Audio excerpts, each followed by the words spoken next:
السلام علیکم ورحمۃ اللہ وبرکاتہ۔ امید ہے آپ سب خیریت سے ہوں گے۔ تو آئیے اپنے آج کے سبق کا آغاز کرتے ہیں۔ اعوذ باللہ من الشیطان الرجیم، بسم اللہ الرحمن الرحیم۔ آج ہماری آیت ہے سورہ بقرہ کی 47، یہاں سے ہم سٹارٹ کریں گے۔ رب اشرح لی صدری ویسر لی امری واحلل عقدۃ من لسانی یفقہوا قولی رب زدنی علما رب زدنی علما رب زدنی علما یا بنی اسرائیل اذکروا۔ یہ آیت پھر ہماری بنی اسرائیل کو مخاطب کرتے ہوئے سٹارٹ ہوئی ہے، جو ہم نے پچھلی آیت میں کل کے سبق میں پڑھا تھا کہ اے بنی اسرائیل میں نے بتایا تھا آپ کو کہ یہ لقب ہے حضرت یعقوب علیہ السلام کا، اور اس کا مطلب ہے اللہ کا بندہ۔ اس سے مراد یہود کی قوم ہے۔ حضرت یعقوب علیہ السلام کی نسل سے ان کے 12 بیٹے تھے اور ان سے 12 قبیلے بنے، تو ان کو اللہ تعالیٰ نے مخاطب کر کے کہا ہے یا بنی اسرائیل، اے بنی اسرائیل، اذکروا، تم یاد کرو۔ اذکروا ذکر سے، ذاکر سے، مذکور سے، تذکرہ اردو میں ہم لفظ عام طور پہ اس کو یوز کرتے ہیں۔ نعمتی، میری نعمت کو، التی، جو کہ، اے بنی اسرائیل یاد کرو میری اس نعمت کو جو کہ، نیکسٹ دیکھ لیجئے، نیکسٹ پیج ہے ہمارا علامات والا اور بلاکس میں میننگز والا، اس کو نوٹ کرتے چلے۔ آگے چلتے ہیں، ہم اپنا سبق کنٹینیو کرتے ہیں۔ انعمتُ، جو میں نے انعام کی، علیکم، تم پر، وانی، اور بے شک میں نے، فضلتکم، تم کو فضیلت دی، فضلتکم، فضل دیا، فضیلت دی، تفضل یہ اردو کے ورڈز میں سے ہے، علی العالمین، تمام جہان والوں پر۔ یعنی یہاں پہ اللہ تعالیٰ نے مخاطب کیا بنی اسرائیل کو، اے بنی اسرائیل میری اس نعمت کو یاد کرو جو میں نے تم پر انعام کی، اور بے شک تم کو فضیلت دی تمام جہان والوں پر۔ یہودیوں کو کہا گیا، اہل یہود کو، کہ باقی جہان والوں پر تمہیں فضیلت دی۔ واتقوا، اور ڈرو، تقوی سے ڈرنا، یومن ہم بار بار بول رہے ہیں دن، لا تجزی، جس دن کام نہ آئے گی، جزا نہ دی جائے گی۔ تجزی لفظ بولتے ہیں جزائے خیر، جزاک اللہ خیر، جزا و سزا، ہم اردو میں ان ویز میں اس لفظ کو استعمال کرتے ہیں۔ اور ڈرو اس دن سے جس دن کام نہ آئے گی، نفسن، کوئی جان، ان نفسن، کسی دوسری جان کے، شیئن، کچھ بھی۔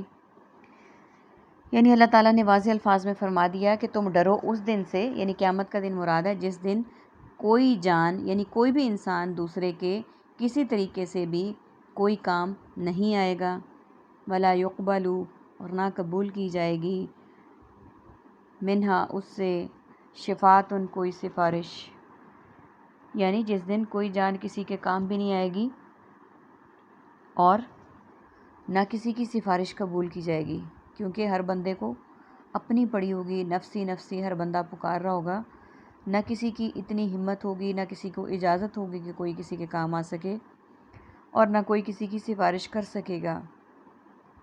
ولا یؤخذ، اور نہ ہی لیا جائے گا، منہا، اس سے، عدل، کوئی معاوضہ، یعنی کوئی الٹرنیٹ چیز نہیں ہوگی جس کو ہم دے کے کہہ دیں گے کہ اگر ہم یہ دے دیں تو اس سے ہماری خلاصی ہو جائے گی۔ فتنہ، اس کو ہم کہتے ہیں عام طور پہ فدیہ، یعنی جیسے اہل عرب میں پہلے دور میں غلام کو آزاد کروانے کے لیے فدیہ دیا جاتا تھا، تو وہاں سے آزادی کے لیے کوئی بھی معاوضہ ہم نہیں دے سکیں گے، ولا ہم ینصرون، اور نہ ہی وہ مدد کیے جائیں گے۔ ینصرون، نصرت، ناصر اور منصور سے ہے، نہ ہی وہ مدد کیے جائیں گے۔ یہ پوری آیت اگر ہم اس کو سمجھیں تو بہت گہرائی میں ہے اور بہت زیادہ جھنجھوڑنے والی ہے اور ایمان کو ہلا دینے والی ہے۔ اگر ہم اس دن کی اہمیت کو سمجھیں تو اسی لیے میں کہتی ہوتی ہوں کہ ہمیں قرآن پاک ترجمے کے ساتھ پڑھنا چاہیے، کیونکہ بہترین قرآن کے آداب میں سے اور قرآن کی تلاوت میں سے یہ ایک ادب ہے کہ ہم قرآن پاک کو پڑھتے ہوئے جب ہمیں اس کی سمجھ آئے، ترجمے کی، تفسیر دور کی بات ہے، کم از کم ترجمے کی سمجھ اگر ہمیں آ جائے، تو اس طرح کی آیات جب ہماری نظروں کے سامنے گزرتی ہیں جہاں پہ ہم انسانوں کو جھنجھوڑ دیا گیا ہے اور آخرت کے دن سے ڈرایا گیا ہے، اگر ہمیں اس بات کا پتہ ہوگا تو کم از کم کچھ لمحوں کے لیے، کیونکہ انسان ہے نا، فطرت فطرت ہے انسان کی کہ وہ بہت ڈھیٹ النفس ہے. جب بار بار اس پہ کوئی چیز پڑے گی تو وہ یقیناً کانپے گا کچھ لمحے کے لیے، اور جب ہمیں آیت کے ترجمے کی سمجھ آئے گی تو ہم اور کچھ نہیں تو اس وقت اس آیت کو پڑھتے ہوئے ڈرتے ہوئے خوف سے اللہ تعالیٰ سے یہ تو دعا کریں گے کہ اللہ تعالیٰ اس دن ہمیں تو بے یار و مددگار نہ چھوڑنا، جس دن کے کوئی جان کسی کے کام نہیں آئے گی، جس دن کے کوئی کسی کی سفارش نہیں کر سکے گا، جس دن کسی سے کوئی معاوضہ نہیں لیا جائے گا. یا ہم یہ بھی کہہ سکتے ہیں اس طرح کی آیت کے مقام پر کہ اللہ تعالیٰ تو ہمیں ان لوگوں میں شامل کر دینا جن کی سفارش نبی اکرم حضرت محمد صلی اللہ علیہ وآلہ وسلم کریں گے. تو اگر ہمیں سمجھ نہیں آئے گی تو ہم کس طرح سے دعا کر سکتے ہیں؟ ابھی آیت تھی تو ہم اللہ تعالیٰ سے ہم سب دعا کرتے ہیں اللہ تعالیٰ ہماری اس دعا کو قبول کرے کہ اللہ تعالیٰ ہمیں تو اس دن کی سختیوں سے بچا. اے اللہ تعالیٰ اس دن جس دن کے کوئی جان کسی کے کام نہیں آئے گی، کوئی سفارش قبول نہیں کی جائے گی، کوئی معاوضہ نہیں لیا جائے گا، اے اللہ تعالیٰ تو ہمیں اپنی جناب سے معاف کر دے. اے اللہ تعالیٰ ہمیں بے حساب داخل کر دے، اور اے اللہ اپنی رحمت سے بے حساب داخل کر دے. اور اے اللہ تعالیٰ ہمیں ان لوگوں میں، اپنے نبی کی امت ہیں ہم، اور ہمیں ان لوگوں میں شامل کر دے جن کی شفاعت نبی اکرم صلی اللہ علیہ وآلہ وسلم کریں گے، کیونکہ اس دن صرف نبی اکرم صلی اللہ علیہ وآلہ وسلم کو سب سے پہلے جو شفاعت کی اجازت دی جائے گی وہ نبی اکرم صلی اللہ علیہ وآلہ وسلم کو دی جائے گی. اللہ کرے کہ ہم سب ان میں شامل ہو جائیں. آمین ثم آمین یا رب العالمین.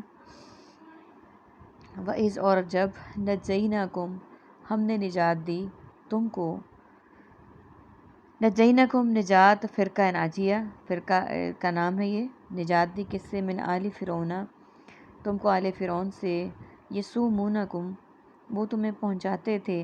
آل لفظ بولتے ہیں آل اولاد، آل محمد، آل ابراہیم. ہم درود شریف میں یہ لفظ عام طور پہ پڑھتے ہیں وعلی آل محمد وعلی آل ابراہیم. تو اس کا مطلب یہ ہے کہ جو آل فرعون سے، یسومونا، یسوم لفظ جو ہے وہ عربک کا ہے، تمہیں پہنچاتے تھے سوء العذابی برا عذاب، سوء برا، العذاب عذاب، یذبحون وہ ذبح کرتے تھے، ذبح خانہ ذبیحہ اردو کا لفظ ہے، ابناءکم تمہارے بیٹوں کو. ابن لفظ ہم اردو میں بولتے ہیں ابن محمد بن قاسم، ابن الوقت. متبنہ لفظ ہم منہ بولے بیٹے کے لیے یوز کرتے ہیں، تو یہ بھی اسی سے ریزمبل کرتا ہوا ورڈ ہے اردو کے میننگز کے ساتھ. وَيَسْتَحْيُونَ اور وہ زندہ چھوڑ دیتے تھے، یستحیون حیاتی احیاء دین، یعنی وہ زندہ رکھتے تھے نساءکم تمہاری عورتوں کو. وفی ذالکم، وفی اور فی اس میں، ذالکم آزمائش تھی، ذالکم اس میں بلاء آزمائش تھی، اور وہ زندہ چھوڑ دیتے تھے تمہاری عورتوں کو. اگلے پیج پہ آ جائیے آپ، یہاں پہ ہمارے ورڈز میننگز کے ساتھ بلاکس میں ہیں اور علامات ہیں. من ربکم عظیم تمہارے رب کی طرف سے بہت بڑی.